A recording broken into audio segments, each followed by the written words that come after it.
the children to come up here.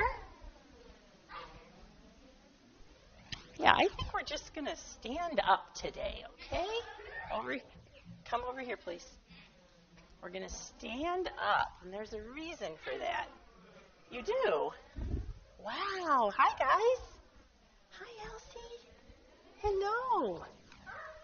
So, has anybody noticed that this is the time of the year that the deciduous trees start dropping their leaves? Anybody notice that? Are there any leaves in your yard yet? None of those? Okay.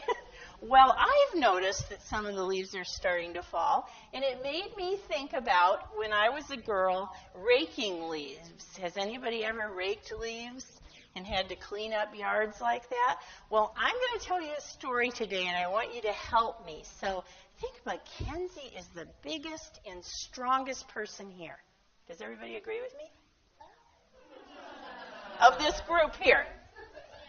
Okay, so she's going to be the first person in my pretend story. This is an imaginary story, okay? So think about if you had a neighbor somewhere in your neighborhood who had a very, very big yard with maybe 100 or more trees that were dropping leaves. And you were a person who wanted to earn some money. And you would go maybe to this neighbor and say, I will clean up your whole yard and I will work on getting all those leaves off the ground. What do you think would be a good price? What would be the right price for you working all day long? Can you think of a dollar amount?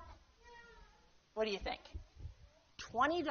So she's going to agree with this neighbor that she's going to work all day for $20, okay? Well, you start working, and you're a hard worker, aren't you?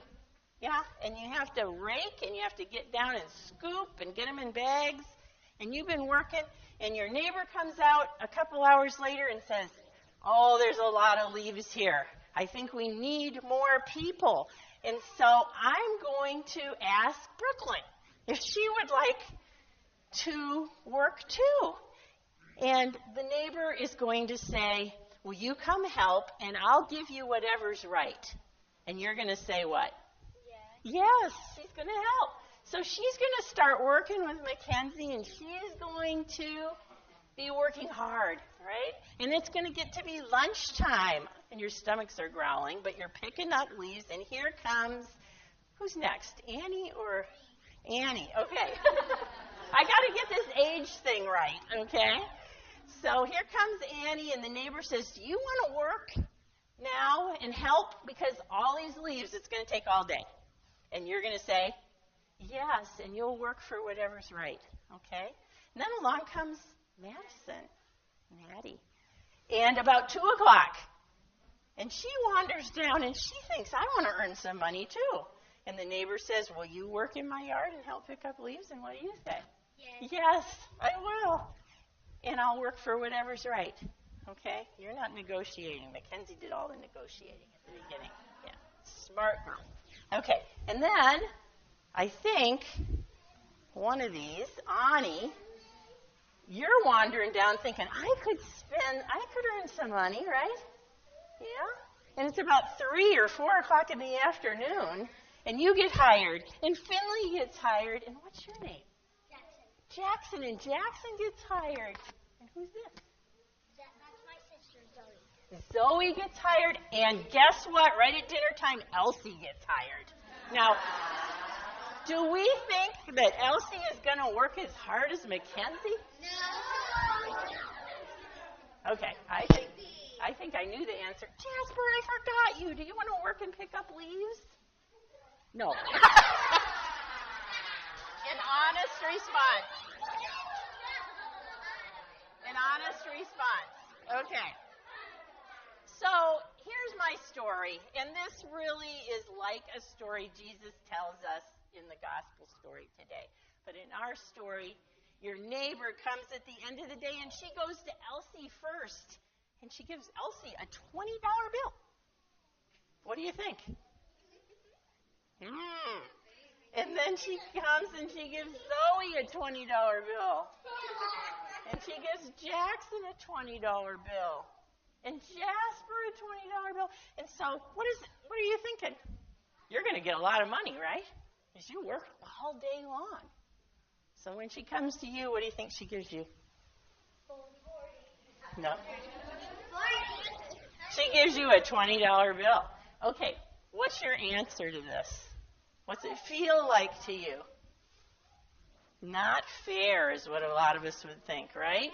You worked really hard all day. Well, Jesus says in his story, and his workers are working in a vineyard, okay? They're working somewhere else. They're not picking up leaves, but they're working really hard. And he says that God's love, this is what his parable says to us, that God's love is for everyone, and there is enough for everyone for what they need. So whether you are one of the last people God finds, just like the lost sheep, or you're one of the first people God finds, and you work hard, and you go to Sunday school, and you come to church, and you worship for lots of years, and then somebody comes, Elsie comes, how many years later than you? 8? About 7? 10. And God loves Elsie just as much as God loves you, right?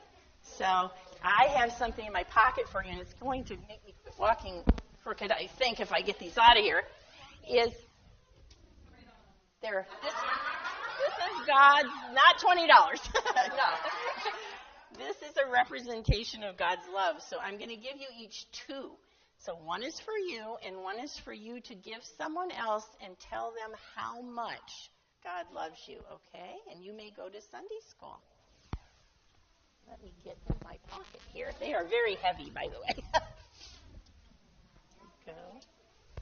Whoa, that's an interesting shape one. Well, you're going to choose, okay? I did not. You know what? I could do it to both of them. You could. Here you go, Jackson. Thank you. And Zoe. God's love is for there's enough of God's love for everybody. There you go. And Jasper. It is pretty. You may go to Sunday school. Thanks for coming up.